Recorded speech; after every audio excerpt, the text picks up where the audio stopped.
les anecdotes.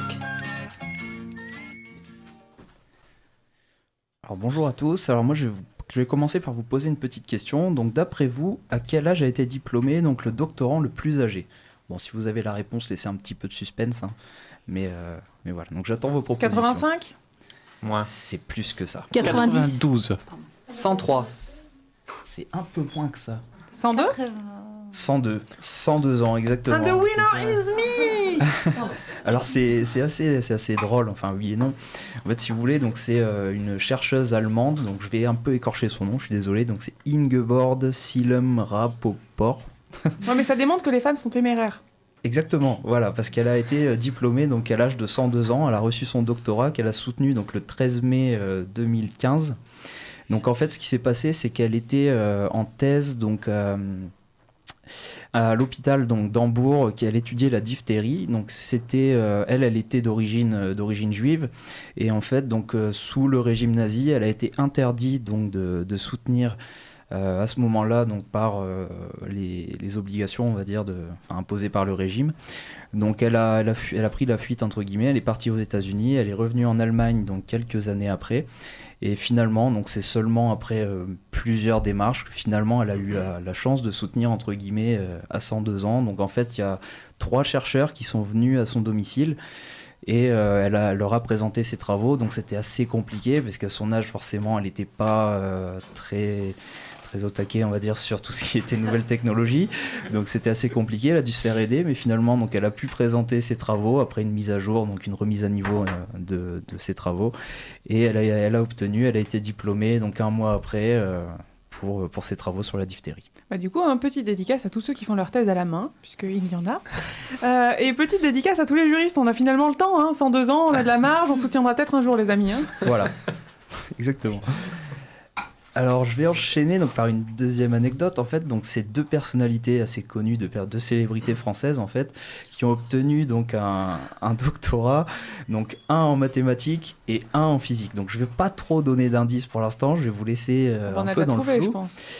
Ah, ces 2 personnalités, c'est un couple, on va dire, ces 2 personnages. Je crois qu'on a tous trouvé, hein. Vous avez tous trouvé ? Ouais. Vas-y. Les frères Bogdanov ? Exactement. Voilà, donc c'est... Donc ils ont été, voilà, ils se sont inscrits, donc ils avaient à peu près 40 ans. Donc c'était en 1991 à l'université de Bordeaux.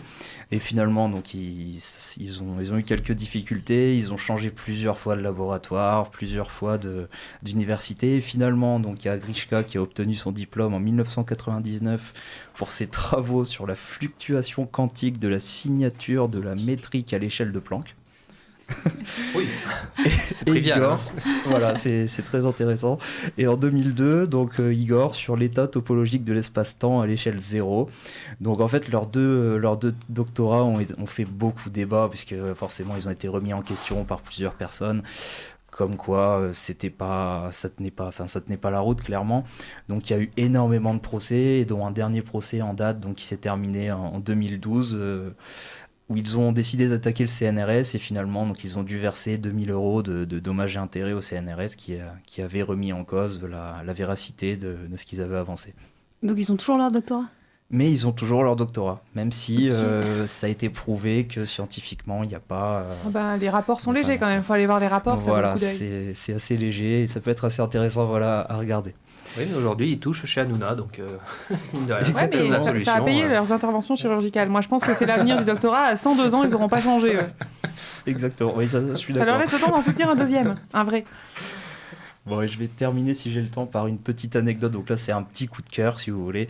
Donc en fait, c'est un doctorant qui a remercié donc Alexis Sanchez, un joueur de foot du club d'Arsenal, donc qui j'espère au passage va gagner la Première Ligue cette année, j'y crois. D'où le coup de cœur. Voilà, exactement, c'est pour ça. Et qui, dans ses remerciements de thèse, en fait, a précisé qu'il remerciait donc ce joueur pour tous les buts qu'il avait marqués pendant sa 3e année, lorsqu'il était en période de rédaction, pour les seuls moments de bonheur qu'il a pu lui procurer entre guillemets. Donc pendant sa rédaction, oui, je trouvais ça assez drôle, et d'où mon coup de cœur. Voilà. Ça tient à rien, la rédaction d'une thèse. Parfait, hein. Nous on a des collègues qui ont dédié à leur chien, tu vois, donc... à qui allez-vous dédicacer votre thèse ? Ça, c'est une vraie question. Voilà, ce sera la question. Hashtag à qui dédicacer ta thèse ? On pourra faire un petit sondage pour la prochaine chronique, d'ailleurs, c'est pas très Parfait. drôle. En tout cas, merci pour cette première, c'était bien fun.